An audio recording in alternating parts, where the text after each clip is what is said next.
పాలు వేస్తారా? వారిందంటే పాలతో మొదలవుతుంది షాపింగ్. ఇచ్చారా పాలు? ఎన్ని తెచ్చారు? ఆవు పాలు లేవుగా మరి. ఒకటి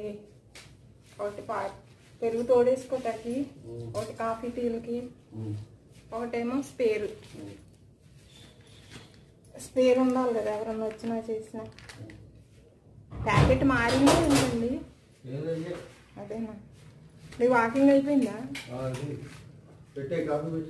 పూజ అయిపోయిందా?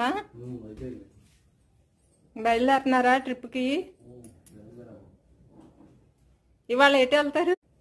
ఈ టైంలో అరకెళ్తే ఎలా ఉంటుందండి? కాదు, అరకు చూడడానికి బాగుంటుందా ఇలాంటప్పుడు? వర్షాకాలం ఎప్పుడు వెళ్ళలేదు. ఎందుకు ఇరుక్కుపోతాంలే. అవునా?